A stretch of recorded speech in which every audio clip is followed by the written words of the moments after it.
Welcome back. This is Isaac, and you're watching ACT Reading Prep.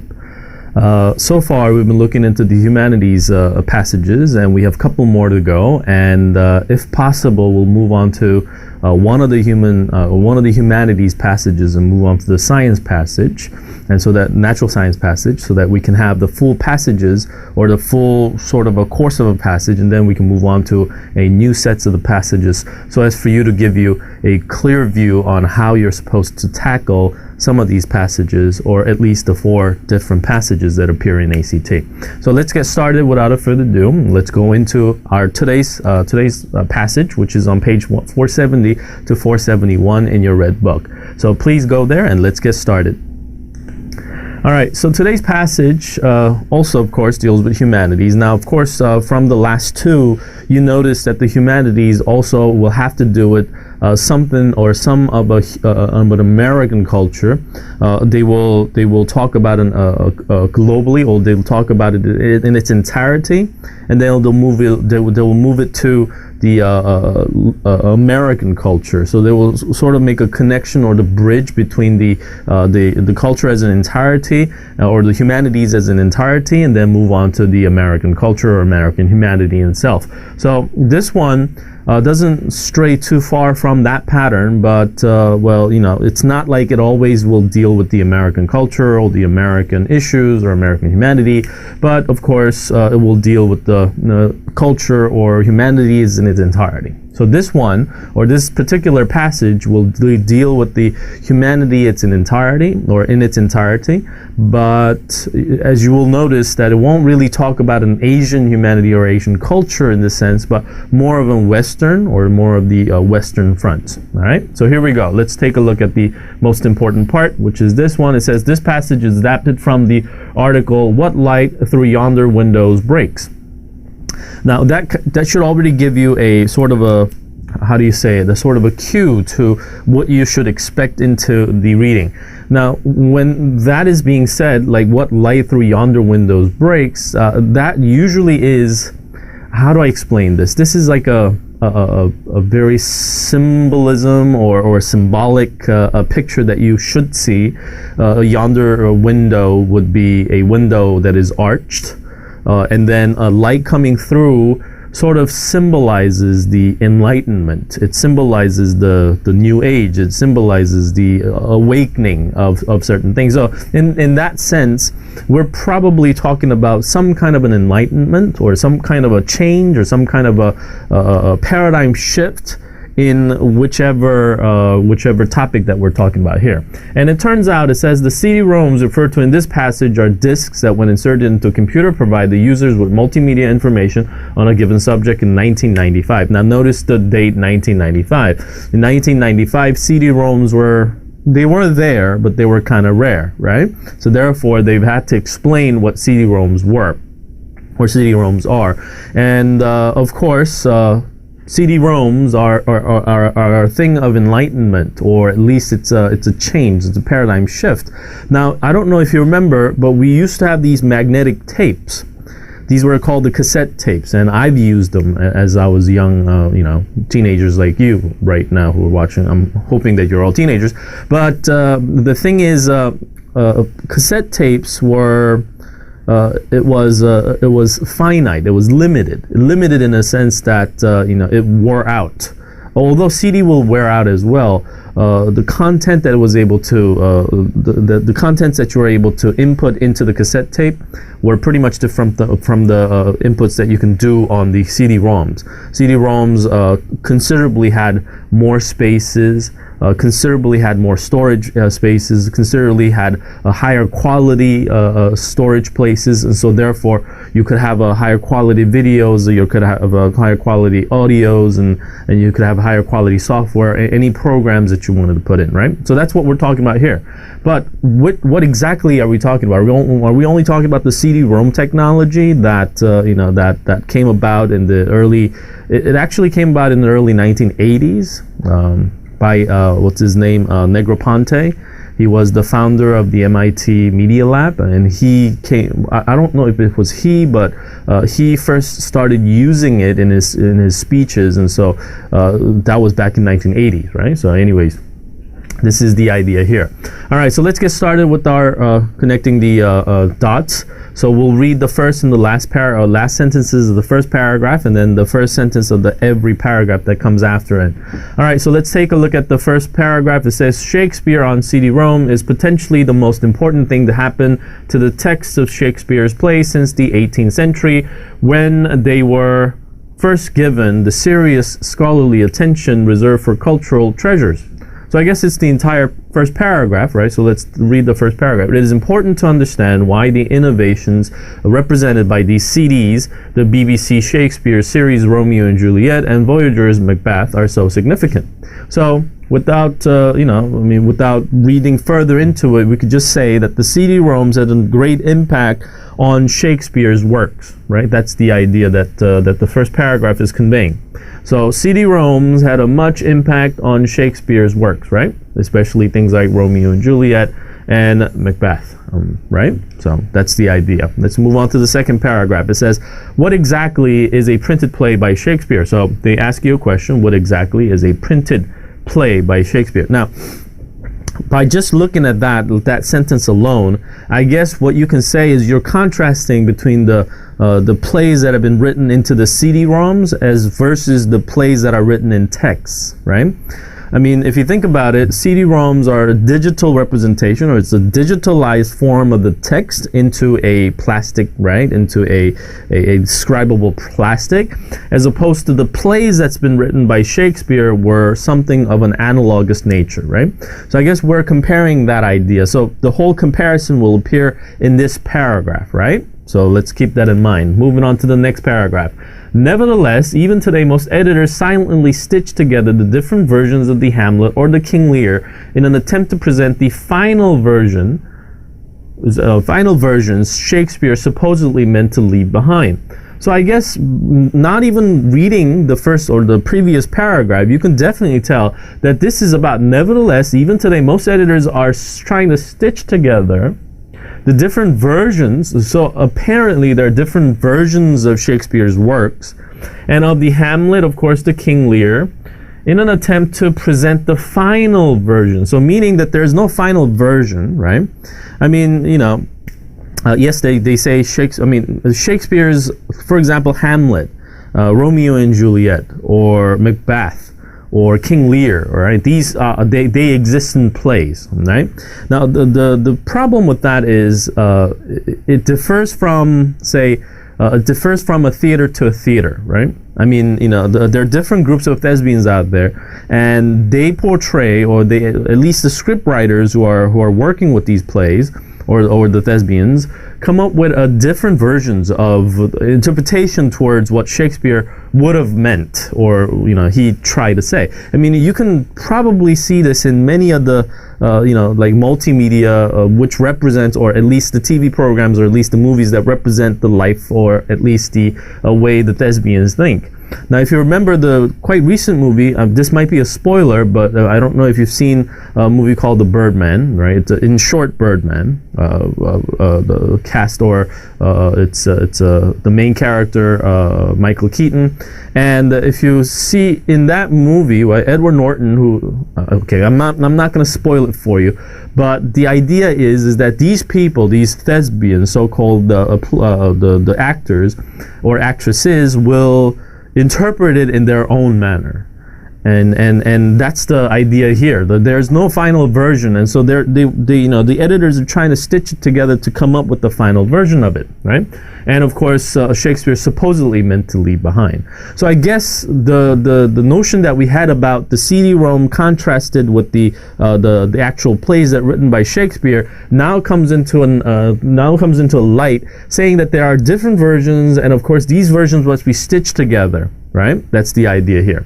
And then if you move on to the next paragraph, it says the CD-ROM is a radical departure. So this idea, CD-ROM is a radical departure from that. So I guess a radical departure meaning they will explain why it is a radical departure from that. And then these video clips, so obviously there is a video clip within the CD-ROMs, or CD, or at least within the content or the digital content that they put in. As for example, one of the plays by Shakespeare, it will have the video clips of the play or of the movie, right? I mean, there has been so many movies made on the topic of Hamlet, or at least the work of Shakespeare, Hamlet, right? So anyways, these videos clips are at once among the most promising and the most frustrating aspects of the current technology. So they're saying it's the most frustrating and as well as the most promising, the video itself, right? Why? We don't really care right now. Why should be coming up next? But that's not what we are interested in. What we're interested in is that these video clips, so there's got to be some kind of a video clip within the CD-ROM, right? Okay, read that. And then it says, let me be clear. These Shakespeare CDs are not principally interested as performances, all right? So he says, let me be clear. These video clips that are supposedly on the CD-ROM are not principally interested or interesting as performances. They're not really interesting as performances per se. That's what the author is saying here. I mean, just because we put on a video clip, it doesn't mean that it's some kind of a medium for you to watch the video clip and understand or whatever, right? I mean, it's not like that, right? That's what he's saying. It says, one stunning moment on the Romeo and Juliet CD-ROM is a brief audio clip of an interview with the actress Gwen Francone Davis, who had played Juliet in 1924. So there is a video clip of an interview with the actress who played the role of Juliet back in 1924. And so they talk about how there was a interview of that, or there's an interview clip there. All right, so that's the end of the passage. And so far, we've understood the big points of the passages, right? I mean, we don't understand the details. We don't know the details yet, but we understand the big points that are given by the paragraphs. And this will be of a great, this will be good enough for you to solve the questions. Of course, some of the questions you'll have to go back to the actual lines to see it, right? But anyways, that's what we want to do. So far, the flow of the idea was that the flow of the idea is that the Shakespeare on CD has been great. It's a great thing. It's the greatest thing that ever happened to the play scene, or at least that's what happened since the 18th century, the author says. And he questions what exactly is a printed play by Shakespeare, and he's trying to contrast that with the CD-ROMs, or what you can put on CD-ROM, right? And then nevertheless, even today, they're trying to struggle. I mean, there's a struggle between the writers and the editors to stitch together the different versions of the work of Shakespeare and try to put into a final version. And then it says CD-ROM is a radical departure from that. CD-ROM, you don't really have to do that, or CD-ROM is different from whatever these people are trying to do, right? And then it says these video clips. So apparently there's a video clip within the actual CD-ROM. So I guess maybe video clips are the differences between the things that they were trying to do and things that you can do with CD-ROM now. And then let me be clear, these Shakespearean CDs are not for entertainment or not for performances. Just because there's a video clip of it, it doesn't mean it's a performance, right? That's what he's trying to say. And then one stunning moment, it's like, he's interested in this idea. Stunning moment is that there is a interview clip with the actress who played who played Juliet in 1924 rendition of Romeo and Juliet, right? And just word stunning alone kind of gives us this wonderful exuberance that the author has about the CD-ROM, or the functions of the CD-ROM, right? Okay, now let's move on to the questions and see if we can deal with this. 21. Which of the following statements best characterizes the author's attitude toward the CD-ROMs he reviews in the passage? Now again, I gave you that idea when he says stunning back here, right? When he says stunning back here, and when he says something about here, Shakespeare CD, it's the best thing, it's the most important thing that happened ever since the 18th century. He is very interested and he's very excited about this new technology. And so therefore, what you can say is that he welcomes them as a means of experiencing the works of the Shakespeare in a way that is closer to the playwright's original intent. He applauds them as the first technology to verify that Shakespeare's plays were revised by countless individuals. He bemoans their arrivals as further evidence that the magic of books has been lost in the feverish pursuit of technological advances. He is skeptical of their potential to reach the audience for whom they are intended, those who are intimidated by Shakespeare in the first place. Now you can already tell that C and D is out of the question, because the author doesn't really bemoans, or he's very skeptical about these things. Although, yes, there was a part where he says He says it's the most promising and most frustrating aspect, but that doesn't mean that he's very skeptical about the whole thing, right? So therefore, what you can say is it's either A or B. Now, the idea in B is that it's the first technology to verify that many different people, right? Many different people, where it's revised countless individuals. Now, that's not the idea that we want to talk about, but that's the idea that's comparison between the work of the plays or written by hand or text materials as opposed to the CD-ROMs, right? So therefore, the only answer that comes to your attention right now is A, he welcomes them. He welcomes them. It means he's very excited about them as a means of experiencing the works of the Shakespeare in a way that is closer to the playwright's original intent.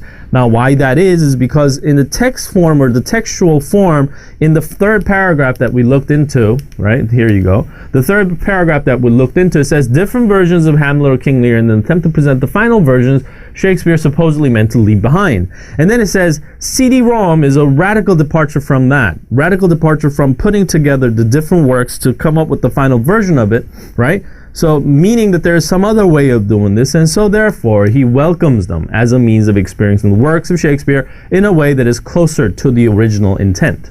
So the answer is A, right? Definitely. You were able to solve this if you looked into the different parts of the passages, right, as a whole, and you didn't have to like, oh, okay, what am I supposed to do? Should I read the entire thing or whatnot? But you can just choose A as your answer, right? Easy as that. Let's move on to the next.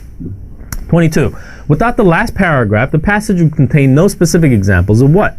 Now, if you remember, you know what an example that was given in the last paragraph. Last paragraph was an example of a one stunning moment given in the CD-ROM or presented in the CD-ROM was the interview clip of an actress who played Juliet in the movie Romeo and Juliet in 1924. So therefore, what you can say is it how CD-ROM technology enhances appreciation for Shakespeare centuries after his death? Or is it actors and actresses who have performed roles in Shakespeare's plays? Or is it what caused scholars to review Shakespeare's plays as cultural treasures? Or is it the inconsistencies in the text of Shakespeare plays as well known as Romeo and Juliet? Now, one thing that comes to your head now is that, yes, we were talking about the actress, the interview of the actress, right? But you want to get a little bit more of an idea from that paragraph because it is an interview nonetheless. But what does that interview signify, right? That's what we want to look at. So let's take a look at the last paragraph. It says, the interviewer asks her to recite some lines from balcony scene, and after a brief demurral, she begins to speak the enchanting lines in a lush style completely different from Claire Bloom's quietly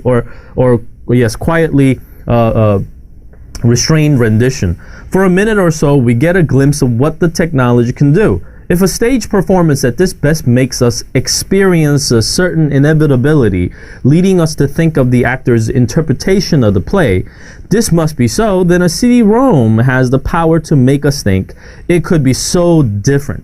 That's the idea.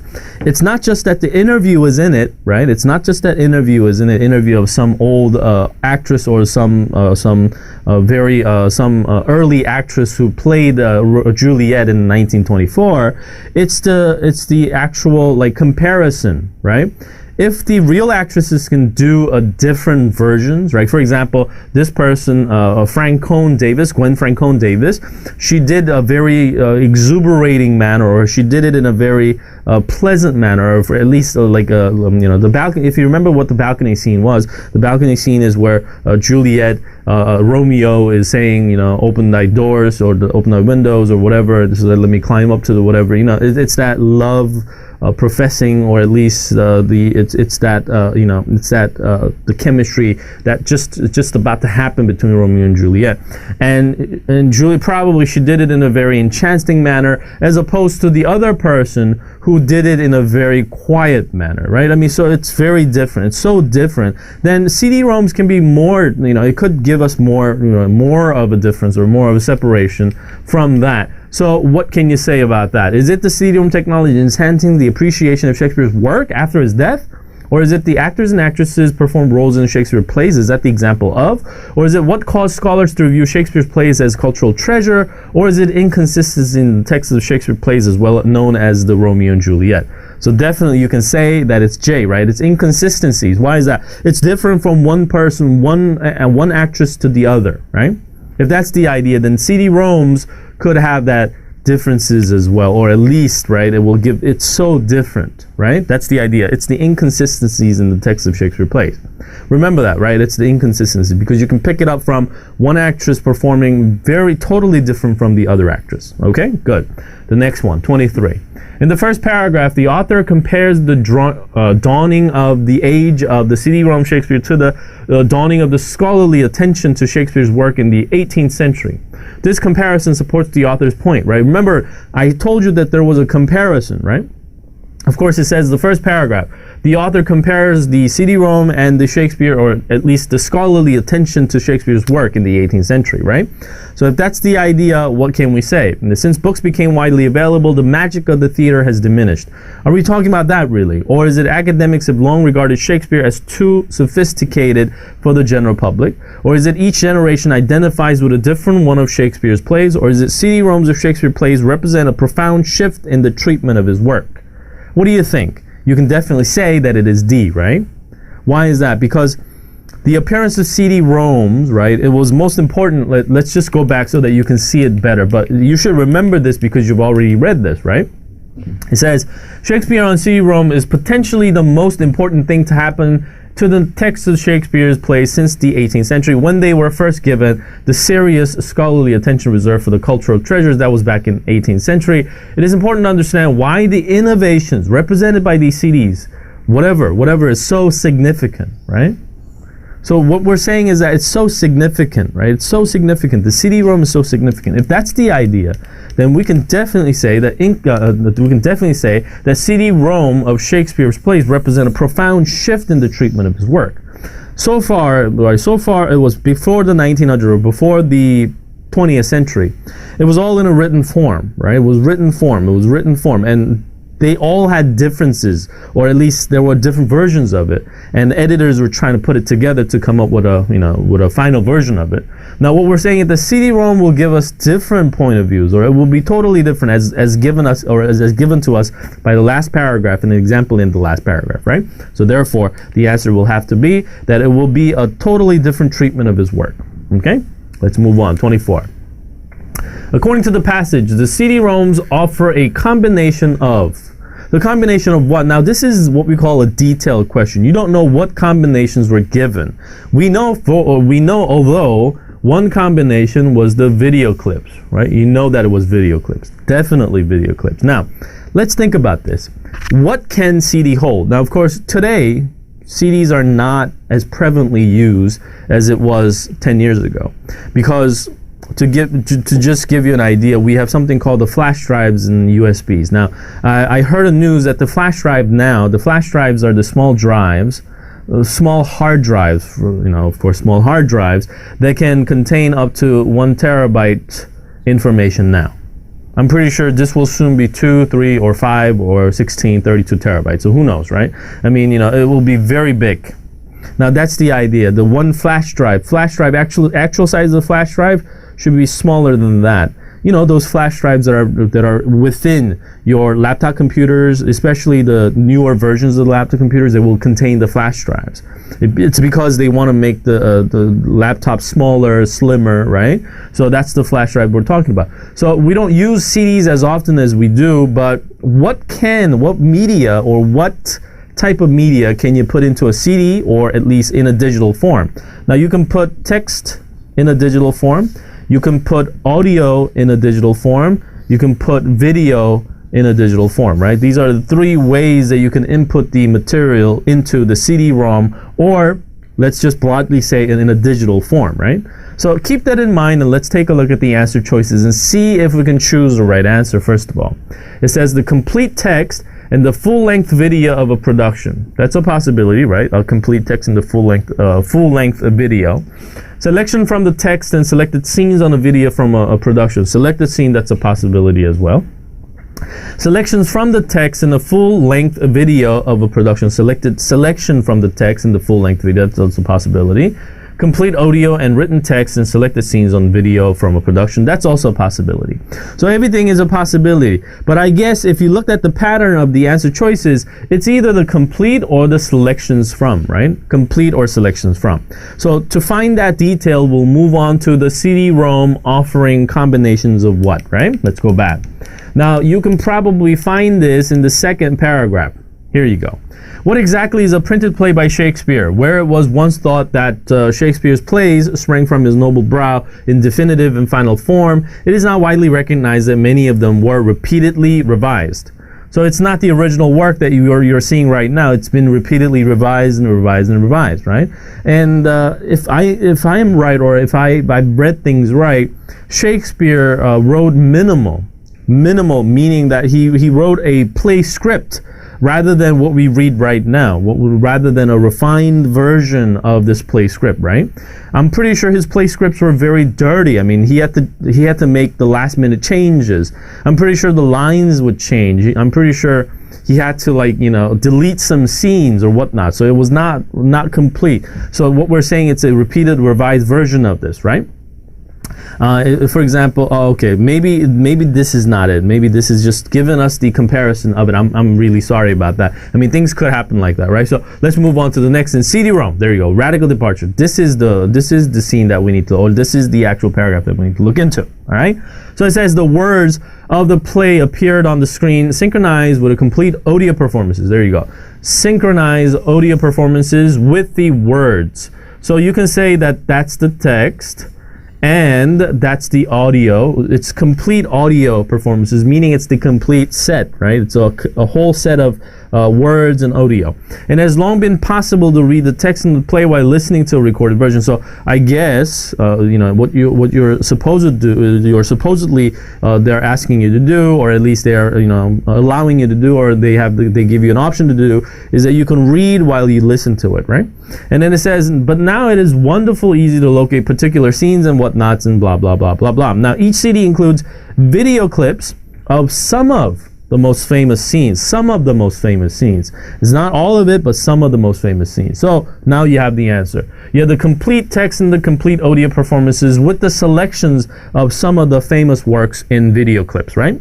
So if that's the idea, what's your answer then? It has to be not F, because it's complete text and full length video, right? That's not true. Selections from the text? No, not selection from complete text. Selections from the text? No. So it's complete audio and written text and the selected scene on the video from a production. So your answer had to be J.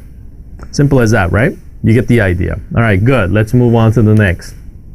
25. Inference question says, it can be reasonably inferred. So when you see that inference, you're trying to guess. You're trying to make a plausible guess, or you're at least trying to make an educated guess based on the passage, on what they're asking, right? It says that one of the author's concerns is that his praise for the Shakespeare CD-ROM will be misunderstood as. So it's an inference. So I mean, it wouldn't really give us the text passage. It might and it might not, but it's not going to completely give us, or at least it's not going to give us clearly what he is afraid of, what his concerns will be of the CD-ROM. But there was that idea, right? Remember, we read that part. I mean, if you have a good memory, you already know what it was, right? We already read that part in the first. There you go. Let me be clear. These Shakespeare CDs are not principally interesting as performances. That's the idea. You've already read that part, right? So that's what he's worried about. He's worried that this will turn into, right? This will turn into some kind of the video clips that are within the CD-ROM, and the audio and the text materials will turn into some kind of performances. So he says, support of CD-ROMs in general. Is it misunderstood as support of CD-ROMs in general? Or is it praise of well-meaning but mediocre actors?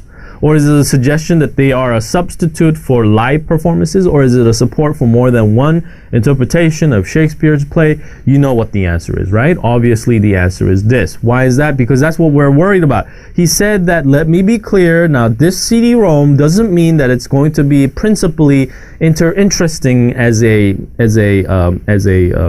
performance, right? It's not just a performance. It's a text material that's been kept in a storage. And so that's what he's saying. saying. You don't really want to misunderstand. So it's a suggestion that they are substitute for a live performances. You get the answer, right? You see how reading the first sentence of the first sentence of the paragraph will give you these answers, right? I mean, if you had a good memory, you didn't even have to go back to the passage, right? Which is from your book point, or from your point of view, which was on the right, just right there, right next to the question itself. You don't even have to make that, 0. What second, or at least a few seconds of transition between one page to the other. All you have to do is remember that you read that part and then just choose this as an answer, right? It's simple as that. Please remember that. It's very important. Let's move on. 26. It is most reasonable to infer, again, it's inference question, so you're trying to infer from it, that in line 77, the phrase, what the technology can do, refers to the capacity of CD-ROMs to do what? Now, prior to line 77, right, you know that the CD-ROM was discussed as in the manner of a technological feat, right? So if you take a look at that, line 77, which is on the last, right? So we read that part because we had to read that to solve the question number 2, right? Or number 3, I don't remember, the third or the second question. So here in line 77, it says, for a minute or so, we get a glimpse of what the technology can do. So what are we talking about? So it says, moving on to the first, or moving on to the previous, it says something about the two actresses performing in a 2 different way. And then it says, if a stage performance at its best makes us experience a certain inevitability, leading us to think of the actor's interpretation of the play, this must be so, then a CD-ROM has the power to make us think it could be so different. We could compare 3 or 4 radically different performances of the same scene, just as we could, for the first time, easily compare differences in the text, right? So that's the idea. Now, because CD-ROM can have so vast of a storage space, you can put the different texts in comparison. So what the author is trying to say, I think, would be this. Now, let me draw a little bit of a picture. Let me get out of the frame a little bit, right? So it says, what he's saying is that the CD-ROM, when it plays or when it functions, it will have a comparison sort of a function, right? So comparison function is, this is a version A, this is version B, and this is version C. So what you can do is you can find that part which is different, right, in text and in audio, and you can also find it in video clips maybe, right? So in that sense, people who would like to understand the idea can watch this clip by different actresses, right? And compare and say, oh, okay, so it might have that or these differences in between these different texts. And so maybe you could say, okay, Shakespeare probably meant this by looking at all these 3 people, right? That's the idea. So if that's the idea, if that's what technology can do, let's try to find that answer. So is it interfere with the playwright's original intent?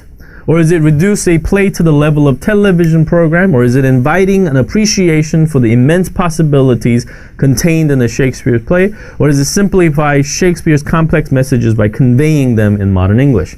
You already have the answer, which is C, right? Invite an appreciation for the immense possibilities. Why? I just showed you the pictures, right? It's different versions, now you can compare them. Different video versions, now you can compare them, right? That gives you a immense possibility contained in the Shakespeare's play. Simple as that, right? Good. Let's move on. 27. The passage refers to efforts today by editors to assemble finer versions of the one Shakespeare play or another. These efforts are most closely aligned in spirit with which of the following? You've read this part. I'm hoping that you remember this. You read this part. Let me go back a little bit. Now I know this going back and forth is a little tricky, but still, right? We remember that part because we said something or we read it in somewhere, right? So this is the idea. Nevertheless, even today, the most editors silently stitch together different versions. It says, these printed editions also hide or at least de-emphasize the presentation of the play on stage. That's the idea. So if we go back to the passage, or at least the question, I'm sorry.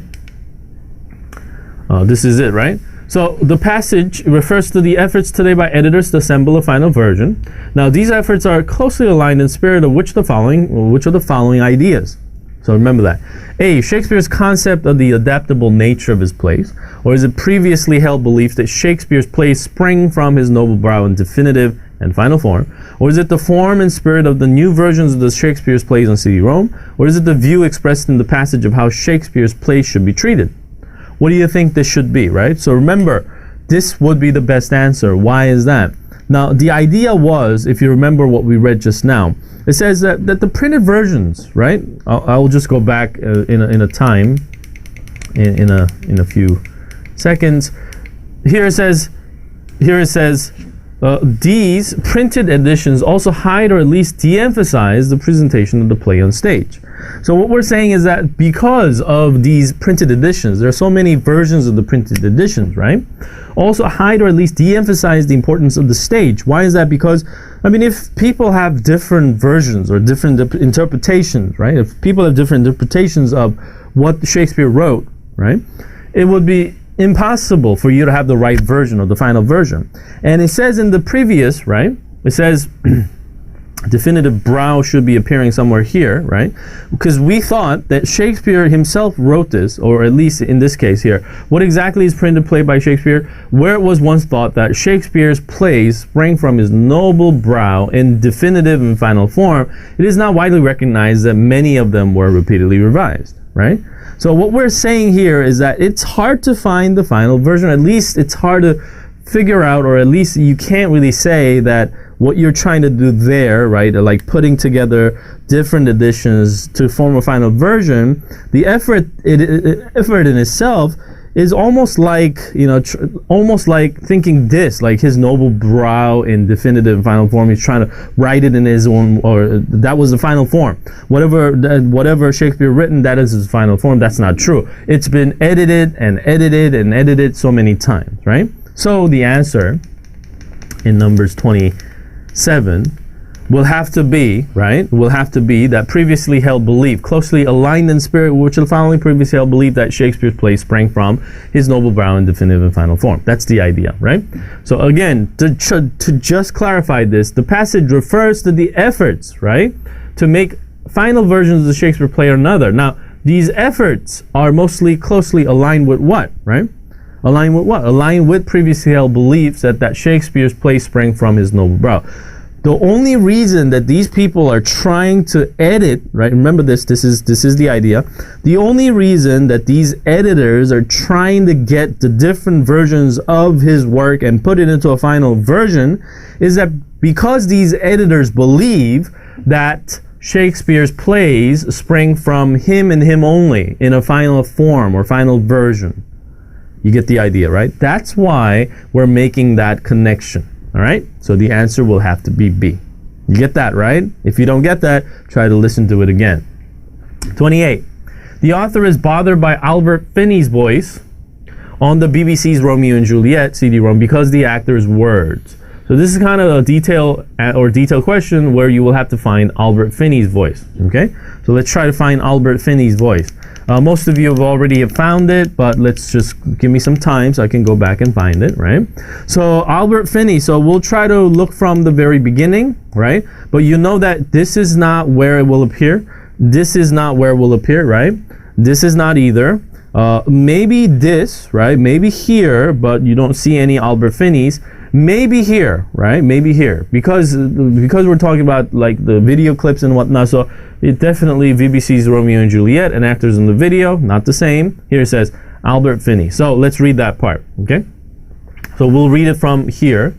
The quality of both the sound and the visual effects is mediocre, meaning it's very normal. It's not great. And to make matters worse, in the BBC's Romeo and Juliet, the actors on the video are not the same as the actors reading the words. The dubbing is inevitably imperfect, and it is disconcerting to hear Albert Finney's unmistakable voice as Romeo coming from the Patrick Raycart's mouth, right? So that's the difference. So the actors are different. The voice actors and the actors who's actually performing video clips are different. And so therefore it creates some kind of a, I would have to say it will create a divide. It will create a divide in people who are looking at it and who are watching it or listening to it. It will be very different. The experience will be, you know, terrible. So that's the idea. So 28, the question 28, don't match the original script. are muddled by the static interferences or accompany the performance of other actor or another actor or conjure up the traffic fade of Romeo. So definitely it's written in the other way, right? Accompanying the performance of another actor. That's just a way of saying that the actors are different, right? Okay, moving on to next, 29. It is author's opinion that CD-ROM's primary advantage over printed versions of Shakespeare plays is that the CD-ROM appeals to more senses in making the connection between what?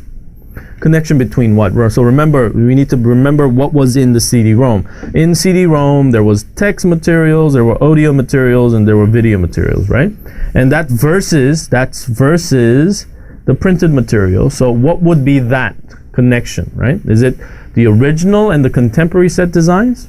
Or is it the themes of Hamlet and King Lear? Or is it the 18th century and today? Or is it the written and the spoken word? Now, you can't say these are the answers because we're not really talking about the original and contemporary designs. We're not talking about the themes of Hamlet and King Lear, right? We're only talking about the 18th century and today, maybe the time differences, or maybe the written and the spoken word, but the answer will have to be written and the spoken word. Why is that? Now, obviously, you thought this might be the answer, but not really. That's not what we're talking about, right? 18th century is back in 1700s when Shakespeare's works were revisited and the scholars were saying, okay, this was a great work of a master. Because before then, 1500s in the Middle Ages, Shakespeare, when he was alive, he was probably thought of as a lowly playwright whose intentions were just to satisfy those people who watch it, right? People didn't appreciate his work, but it was appreciated in the 18th century, and so therefore we're not really comparing that, right? But what we're doing is we're comparing the written and the spoken word. Why is that? Because we said printed version will only have the text, right? Remember that. But now we'll have the text, the audio, and the video. In a sense, that audio and the video will have something that you can hear, spoken words, right? The performances, because I mean, this is very true. If you're interested in learning about symbology and etymology, etymology is the studying of the word root or the root of the word, right?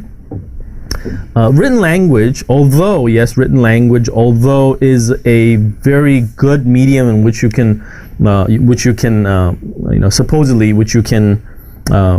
convey whatever you wanted to say in words. That's a possibility, but spoken languages will have a totally different meaning. Now, think about this for a moment.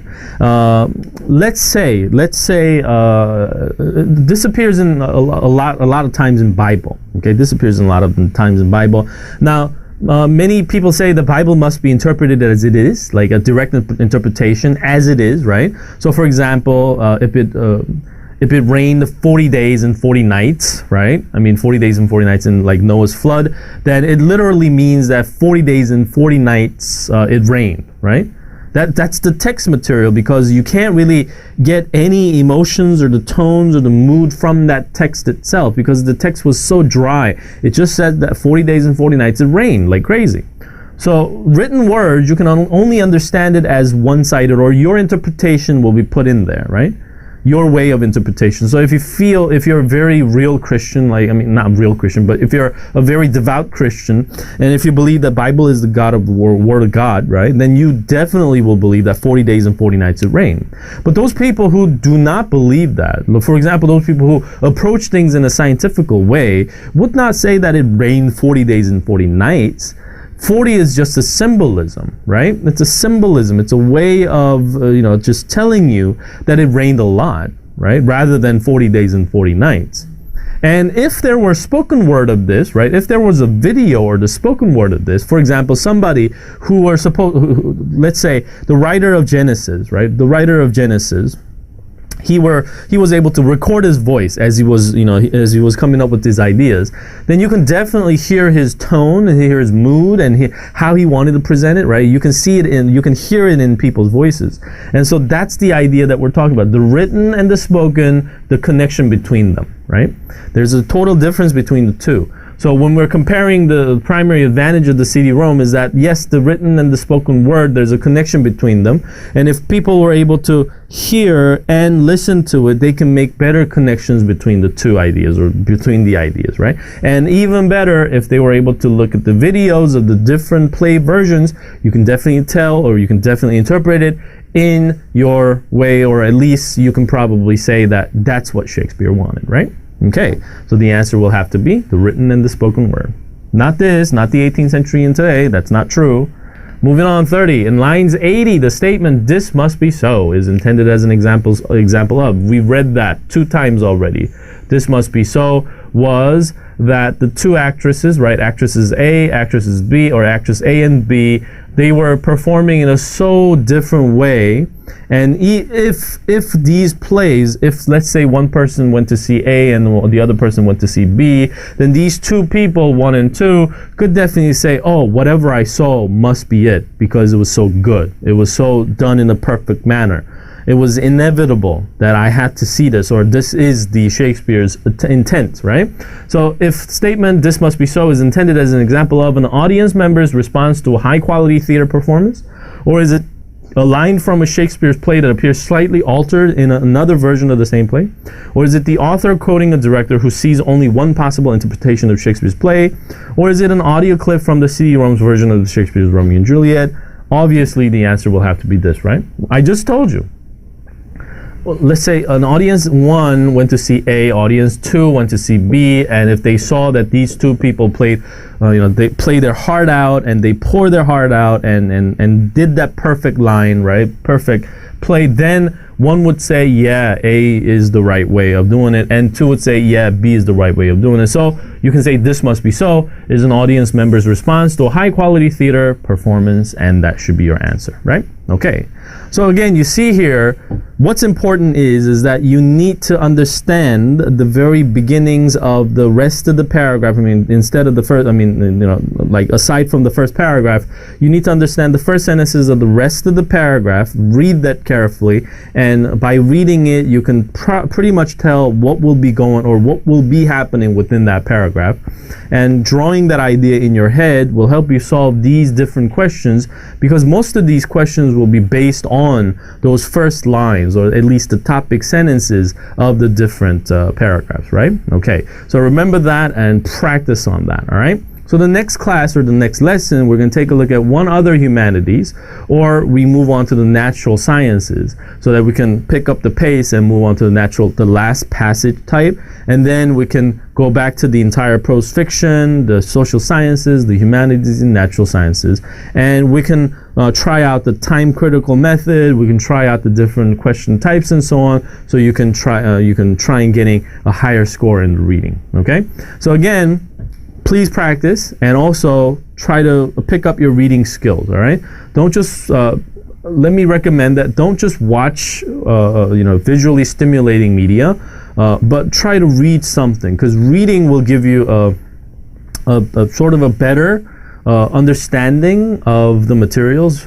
Although, yes, the video materials, or at least the visual materials, will help as well, but it's always helping to read both, right? So in my case, what I did was, when I read a book, if there happened to be a video, or if there happened to be a movie version of that, I would do it together. I would read that, and then I would watch it, right? So that kind of gives me, the playwright, or at least the script writer who was scripting this movie was thinking in a different way than I did, and that kind of gives you that, that sort of a insight into the reading itself. Okay, so practice that. So you can do that a lot with things that are happening right now. For example, I'm pretty sure those of you who are in an international schools everywhere around the world have probably read the work called The Divergent, right? The movie, there is a movie version of that, so you can probably compare whatever you've read to that movie version of it, or maybe the Hunger Games, right? Or at least, whatever you read to whatever you've saw in the movie,